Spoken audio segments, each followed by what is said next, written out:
nagari.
kekarane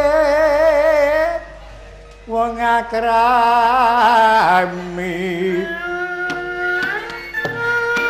urungan ayo Ger suaraku kaya suarane Mbak Jimah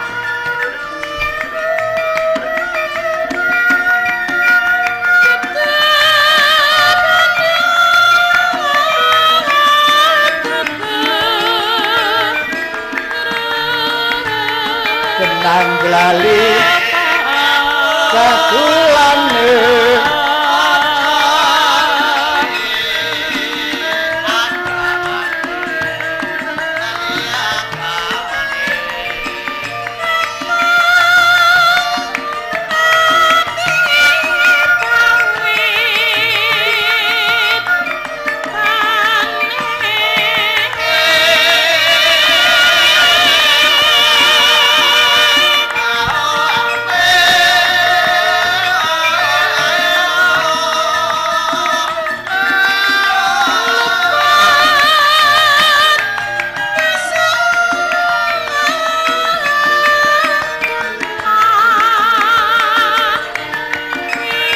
nekat kali ngulon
saran dhisik ya Ngger nyambut gawe karo wong tuwa iki nek ora seran-seran ngono ndak njuk menggeh-menggeh nek seran-seran iki lak njuk iso awet ngono to Mak iya karo iki mau aku gending apa Mbuk Bangkur Lombok apa Bangkur Lombok 100 untuk limbuk dingkule mlocot kaya ngono kok pangkur ora ana gunane liyan sore munggah panggung kaya ngono kok pangkur ora eneng gendhing kok pangkur Lombok lho kok Lombok neng iki mau dipangkur iki mau Semarandana cengkok ketoprak. Oh, Semarandana cengkok ketoprak. Karepku ngelingi karo anak putu. Seni budaya tinggalane kakek moyang kuwi ana ketoprak. Lakone ana, perange ya sok ana, dagelane ana. Misine ya ana, misine mesti pendidikan, penyuluh, penghibur. Mula diarani tontonan mawa tatanan tur ana tuntunane ngono. Oh, ngono ya. Mula nek ngantek ketoprak ilang. Sing kilangan anak putu. Sak ploke TV swasta nyiarke ketoprak humor, ketoprak desa yo pet. Kaya kena geni, kena Yamato. Blas tanpa ana. Saiki wis padha wiwit diuripke. Dianake lomba wiwit sekolahan SMA. Yo dilomba sak kecamatan ing pangangkah supaya aja nganti ilang blas. Oh ngono mak. Aneng ketoprak saiki seje karo biyen. Ketoprak biyen iki ana dagelan, dagelane melu role terus. Lah saiki ora. Role cetha gambar wulan, dagelane rabies. Paidi. Iki gek kepiye iki dadine yo dudu ketoprak ming ketapruk ngono yo ta. Oh, lah kuwi sing mana iso mateni rak kaya ngono kuwi. Monggo anggere teko jam 11 yuk njaluk mendem. Ketoprak kok njaluk mendem. Bangir metu pisanan yo do lunga. Lah dadi sing nanggap yo sok gelo. Oh, ngono. Monggo jarene nek masyarakat ora gelo. Wong nyatane anggere ana ketoprak ya wong ndelok akeh banget. Ning sing marake sok gelo ki malah sing sok nandhangi. Wong aku dhewe ngawaki lho. Aku mengko njaluk ngene. Lah kaya dikeki kaya ngono kuwi lah ya gelo to aku. Iya, Mak. Cakepane tembang Semarandana iki mau rak conto lho. Gegarane wong akrami dudu bondo dudu rupa. Nanging ati pawitane lho. Kena pisan luput ya pisan. Nek gampang luwih gampang, nek angel kelangkung ora kena ditebas nganggo arta. Kuwi jejering katresnan. Pancen wong arep omah-omah kuwi kudu bisa nata dhewe. Katresnan iku ana 4 perkara. Tresna wiryana, tresna sucitra, tresna hartana, tresna sejati. Sing jenenge tresna wiryana. Wong wadon gelem ningkah karo wong lanang. Kagiwang wong lanang mau wong sing duwe derajat pangkat, sing duwe pangwasa. Mongko derajat pangkat pangwasa kuwi bisa tetel sak wanci-wanci. Nek wis tetel panguasane lan derajate yuk tetel katresnane ora. Nek tresna hartana wong wadon diningkah karo wong lanang merga kagiwang wong lanang mau sugih bondo. Sugih dhuwit. Mongko bondo iki kabur entek. Basane ngono. Nek entek bandane yo entek katresnane. Kuwi ya ora apik. Tresna sucitra. Wong wadon gelem ngladeni wong lanang kagiwang saka bagusing rupa. Monggo bagus ki ya ora langgeng. Tetel untune papat ngono wis perot. Maune brengose ireng putih dadi kaya kucing. Ah entek baguse entek tresnane. Tresna sejati. Lah kuwi sing tresna saka lahir batin. Ya lanange ya wadone ora kanthi kepeksa wong tuwa. Ngono ya. Tresna kaya mengkono mau. Saya suwe saya ngrembaka. Dadi wong bebrayan ku ora kok wedi. Nek wong wedi suwe-suwe wani. Ning nek wong tresna upama ketok ki saya suwe saya ngrembaka. Mula iki ngiras pantes caos pamuji Sri penganten sakarone putrane panjenengane Bapak Pujo. Muga-muga lengancik madyaning alam bebrayan ora ana sambikala sing lanang dasare gedhe tanggung jawabe wong wadon ya tresna bekti karo wong lanang. Satemah ora antara suwit pinaringan tandha tresna ya kuwi putra. Perkara lanang karo wadon sak paringe ingkang kuwasa ingkang baku slamet ora ana sambikala.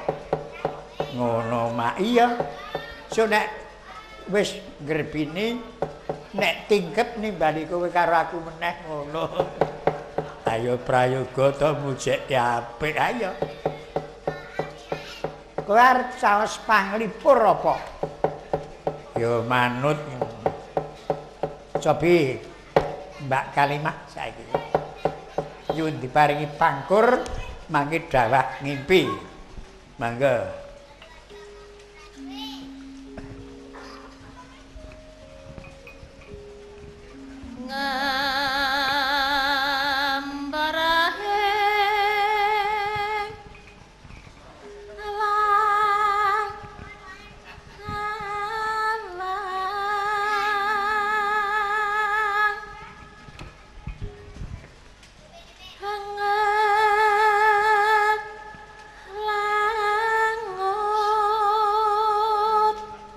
Nano bebasan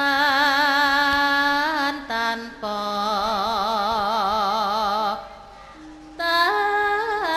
tapi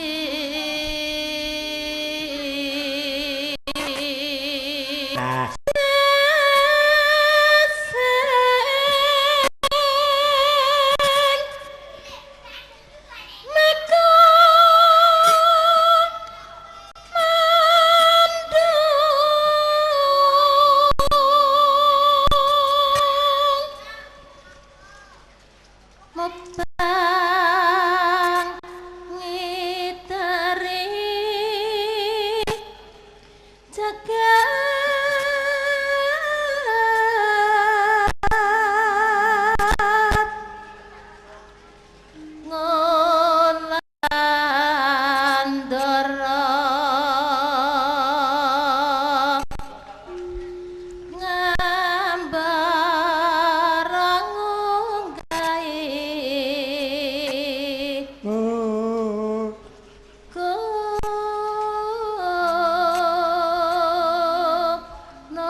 selung katungkul ngumbar gagasan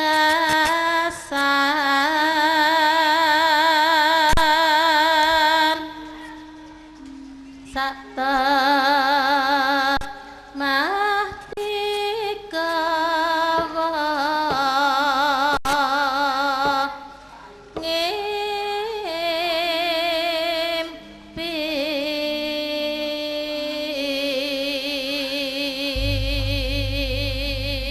dawaken ngimpi.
nglangut ya, Mak. Ayo. Wong kuwi nek duwe penjangga urung dilakoni, pancen yo nglangut kan. Nek wis dilakoni ora apa-apa. Wadon ning lakoni kanthi mantep, madhep, marep. Cara wong mlaku metu dalan sing bener ngono. Iya, Mak. Iki mau mimpi. Liyane kuwi ana. Lambange wong agek tresna iki kaya ngapa? Wong nek agek tresna apa-apa kabutan. Kabutan rasa tresna ngono. Ana gendhinge anang. Jenenge gendhing apa? Sarung jagung. Ora klobot. Jajali, Mak, jajali. Dibalik pelok saiki. Buka bonang sarung jagung.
jagung rasane kabutan tresno tak rewangi korban jiwa raga mlaku kadok kangre sulo rakone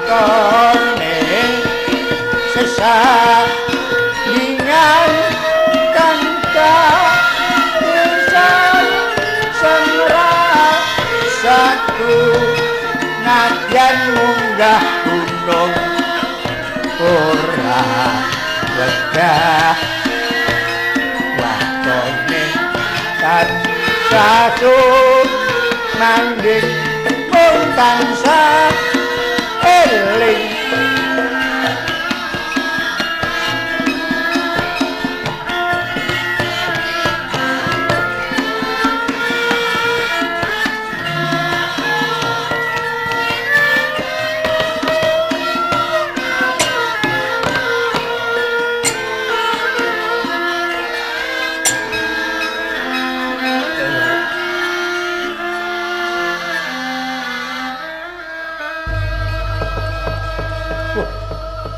sarung jagung iya ngger rasane lak renyah gending sarung jagung iki rasane renyah nek mimpi mau nglangut.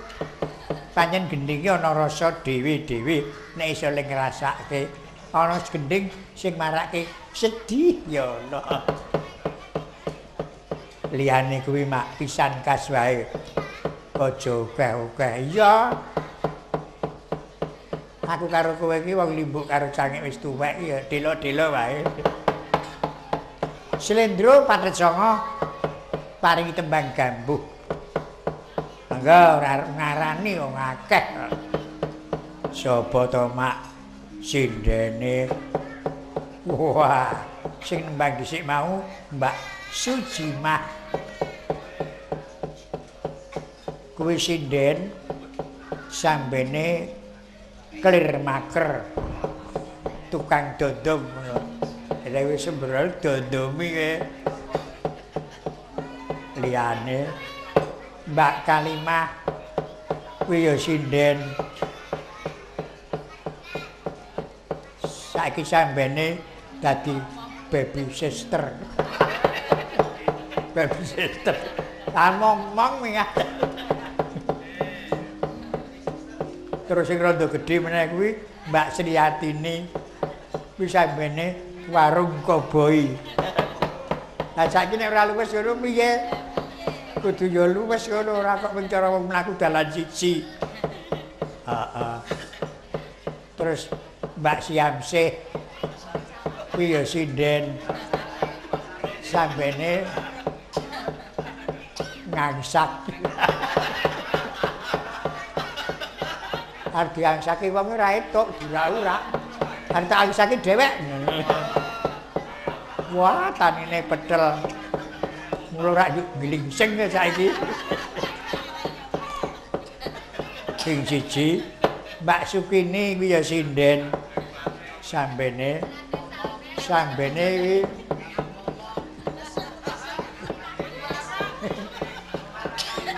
nesu-nesu terus.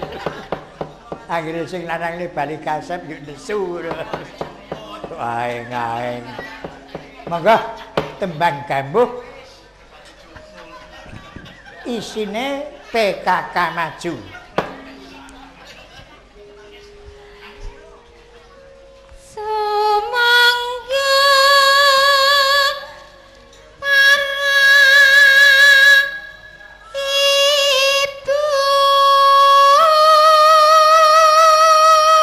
Ora tau kanggo ya jan wutuh-wutuh suarane.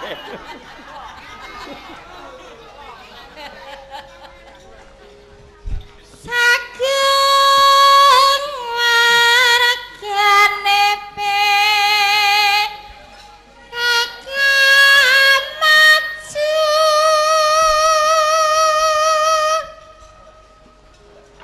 Kita sami hanguti sagunge ngelmi.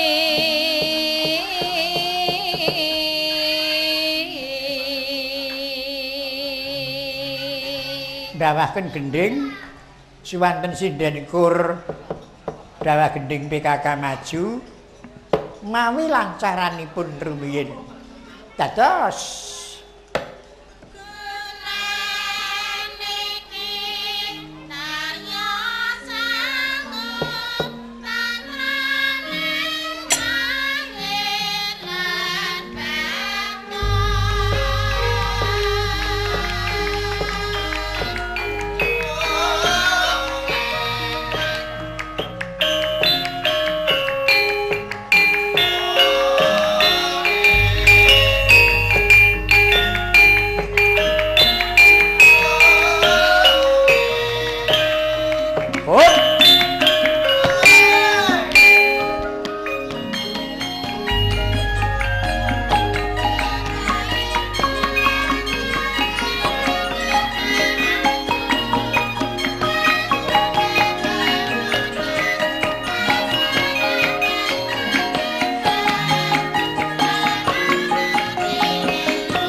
Nyupra iku warganing PKK maju bantu pembangunan masyarakat padesan jono ngudi ngelmu murih lancaring laku kursus potong jahit mangsa batik taes manten wajib kula wentah marang putra wayah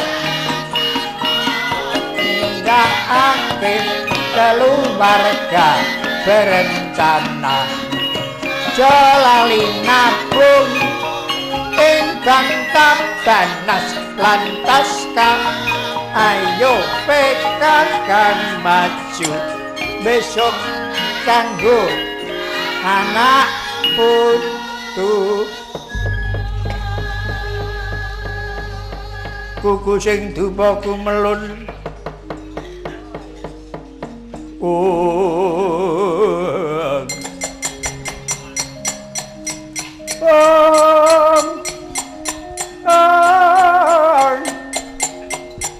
nanging sanget angi kipi sang resikane putra kang anjek saking biati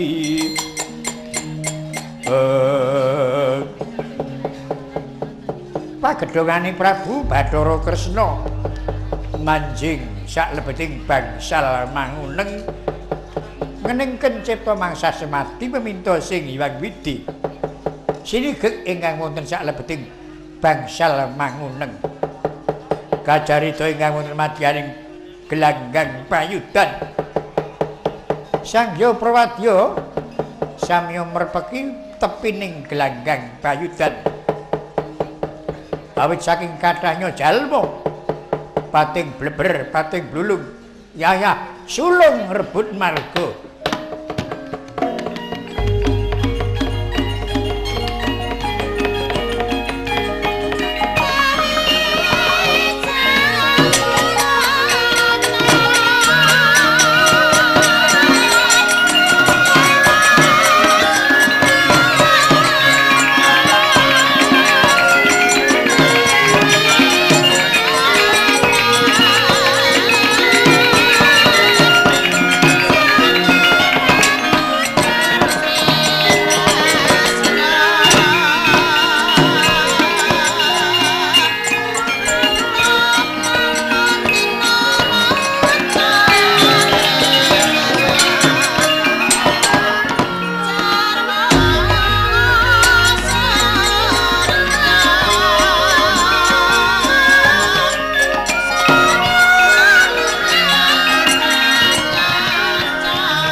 kang bala tumingal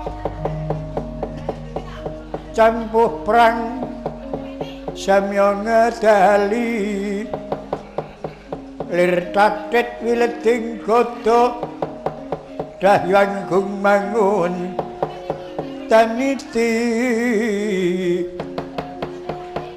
binjang sang aji mijil latinyo ngedali wuwus Trusna Surawilaga kaya buta singa regil pasti jonggo dendanyo mangambak boyo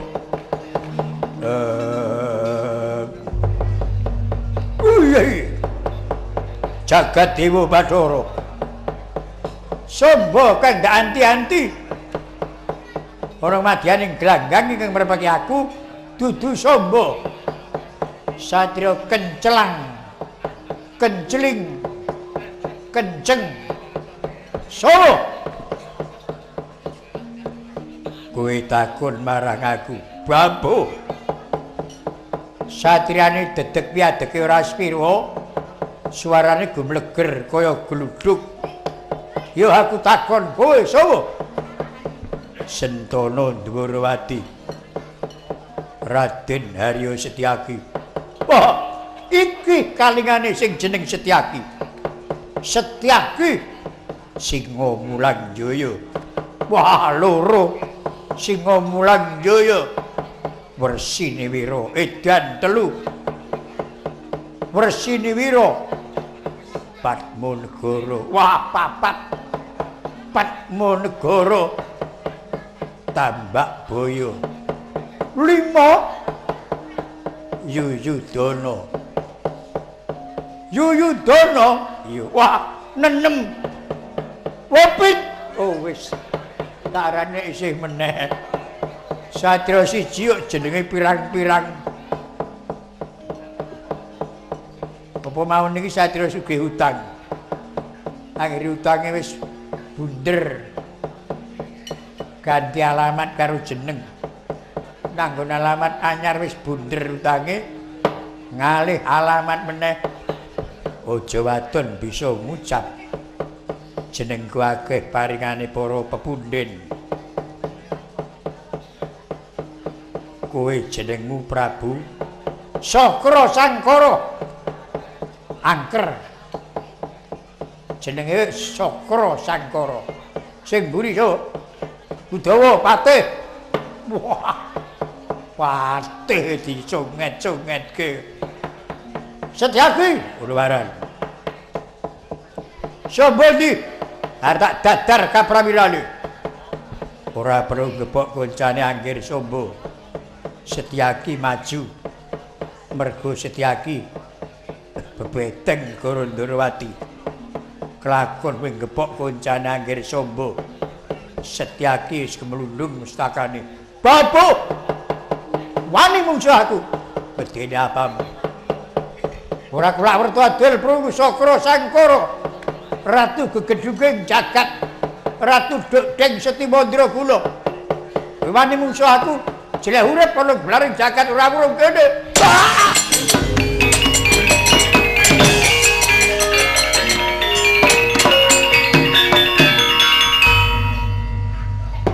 Kakang Udawa wani ngampleng raja kalih nendhang. Wani mawon. Selak ora telaten kok.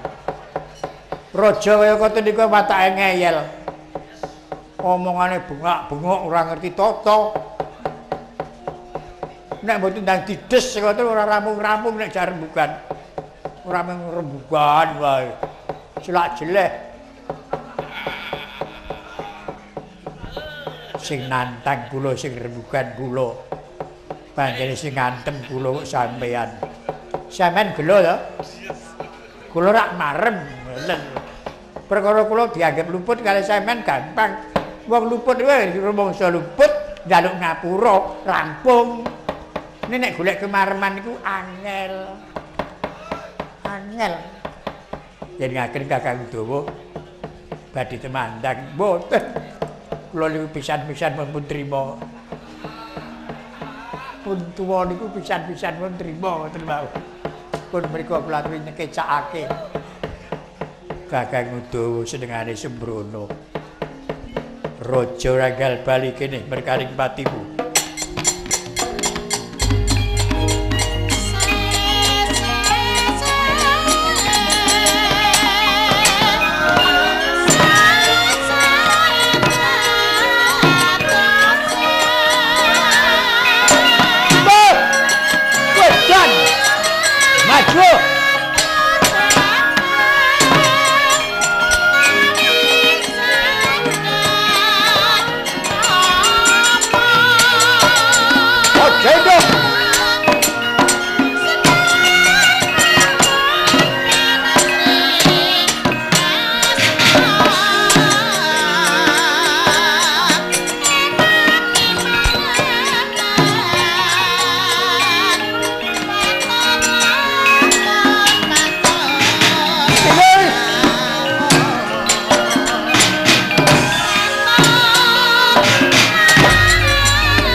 Ridu mawur mangawur-awur-murahan tengarane ngajurit gong beri magru gongso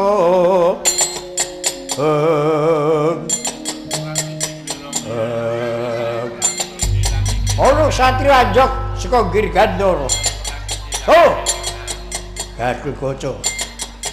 Gatotkaca ya apa sediamu merpeki ana madyaning palagan kena tak iman kowe semingkira mundi dawuh dalemmu Prabu kudu aku nyingkirke kowe saka Ndrawati Bapu Gatotkaca Setyaki maju bareng jandak duku mbok rampung nyawamu hundir gulung wah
mati aku Colo Garwaca kowe aja ngukel rikmaku kaya jebul-jebul guluku Sambatu tak culke nek wis jebul gulumu aduh mati aku kacarita Prabu Sakra Sangkara katingkes dening Gatotkaca den ukel rikmanira sedya den pancat pundhake den jebul janggane nanging Bathara dering marengaken dasar Prabu Sakra Sangkara digdaya Seti Mandraguna matek aji welut putih senarengan epek-epek dian Gatotkaca mijil riwe mrucut daya ngukel rikma wal saking astanira Gatotkaca Sakra Sangkara awur pengamun-amun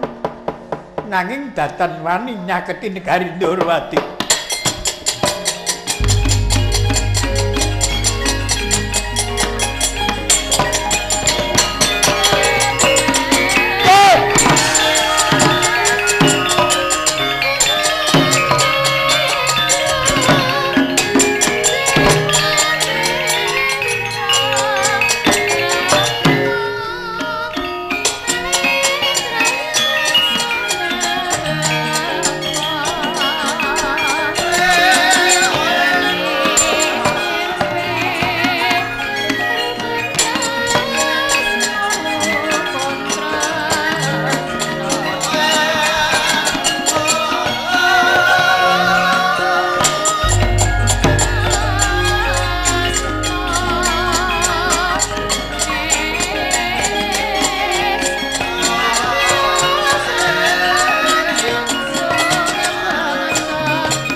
Saning Girkacanegara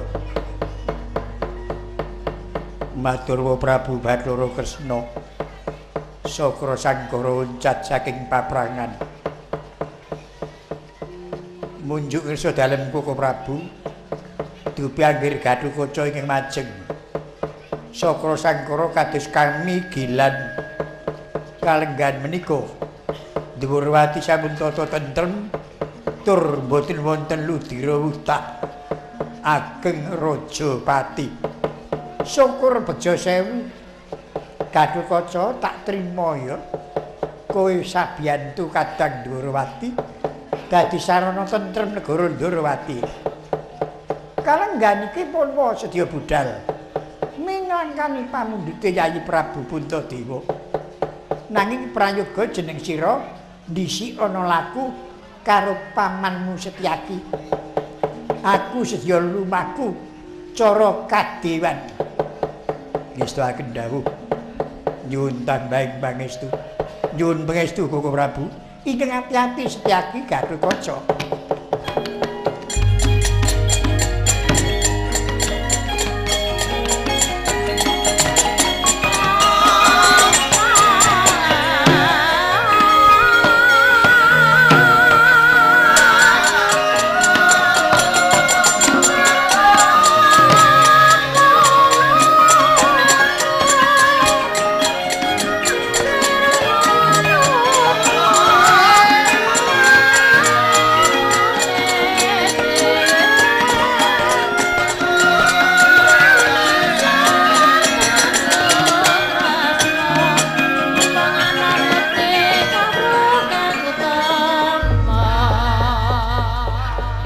Kacarita nata Dwarawati Prabu Bathara Kresna jumeneng wonten madyaning Udyana kapareng sedya tindak manungsa saking praja Dwarawati Sanga cara Jawata saking menga setunggal ing murweng Pandulu alun dagep saluku juga sampun dibabaci nawa wiwara kamukswane nawa sanga wiwara deng pucing gunung Rat dalema sarwi nekuk lidah kapadalaken palenggan rasul ngunjal napas tanus sematen idok Branawasika plak mati ngadeg Prabu Kresna mateni panca indriya panca wilanganing 5 indriya dalan nuting ngagesang ana wujud datan kadulu swara datan den mirengaken raos datan rinaosaken gondo datan den lawet purwarna biningkas sajuga sinidikara kinarya nut laksananing brata winang manjing wahayaning Jra Irawana trimah panuwunipun Dwarawati kinarya Pratandara Jaya Sumarot inggih Gantara jugar semadine jejak Bantala del-del Yayu Makasa kekeder kaya kinjeng tanpa nedya tindak.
Dandar Luhur Suwanten ing mangungkung wonten madya gantang Pusaka Dwarawati wujud bendhe awasta Kyai Pancajatnya saged kinarya pertanda lamun nata Dwarawati jeng saking praja bendhe Kyai Pancajatnya mangungkung wonten madya gantang tanpa rana pinabuh sinawuran bandeng jumgluk mungging telenging samudra ingkang migatosaken swantening bendhe sejatos saged kinarya tetenger kamontenan negari Dwarawati lamun bendhe swarane ngeser pertanda Dwarawati katrajang bebaya pagebluk akeh lara akeh pati larang sandang larang pangan yen suarane bendhe dengkak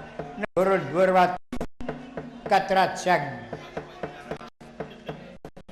bebaya perang yen suarane bendhe mangungkung pertanda yen Dwarawati tata tentrem gemah ripah roh jinawi nalika semanten swantening bendhe Kyai Pancajatnya mangungkung pertanda Dwarawati tata titi tentrem tindaknya nata Dwarawati wis dumugi madya gantang madya tengah gantang dhuwur katraju mengandhap menginggil datan sisip mesthakaken kebat sekawan purwa pracima utara duksina dhateng wonten ing kaheksi amung wonten tapeling jagat punang pracekaning teja mancawarna teja gurnita teja gurniti teja swerna teja tunggeng maya subrah darpasura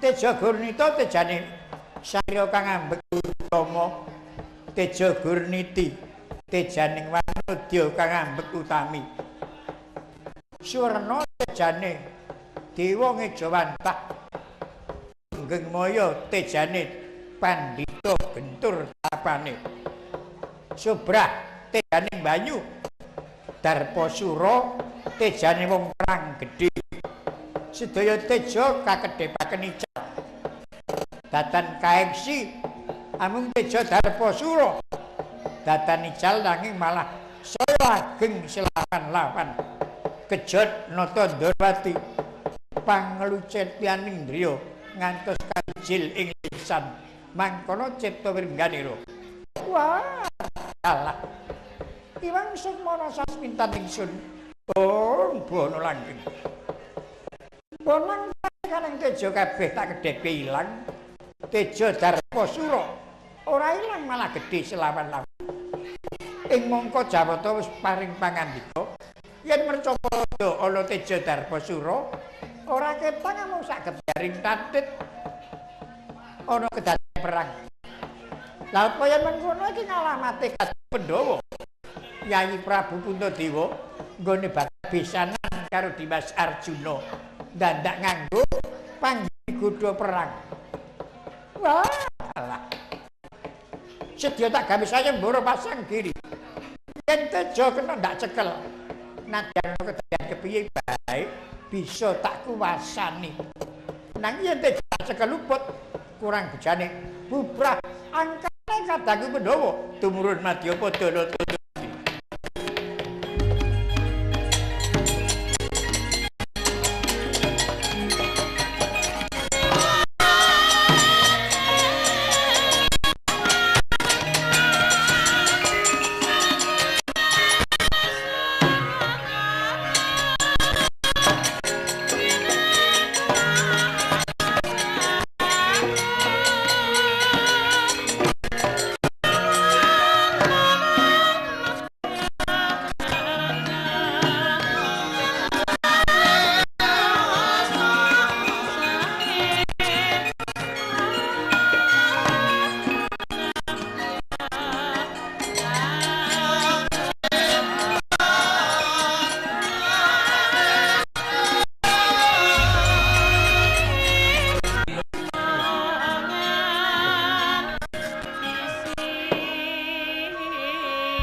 Miat langening kalangan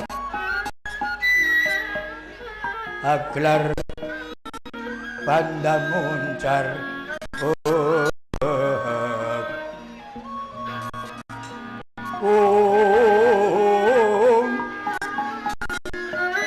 lir ketunang surem sorotetan padang Kacor lan padang kasor lan padang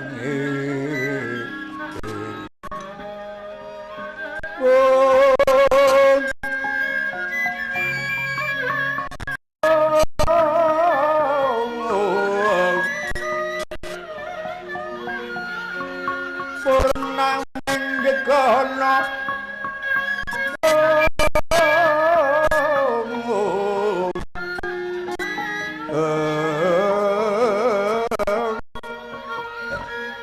dasare mungso ketiga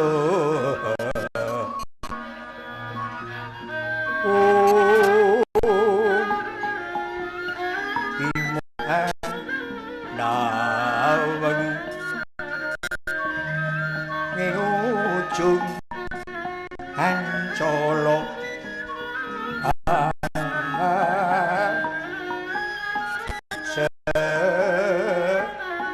nentar geno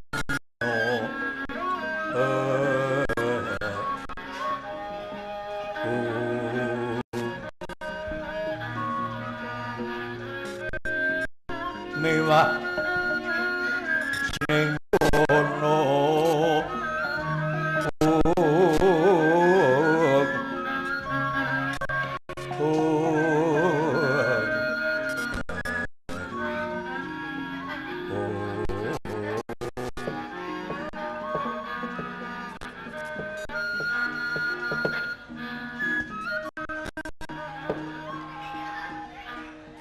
Sodung tinunu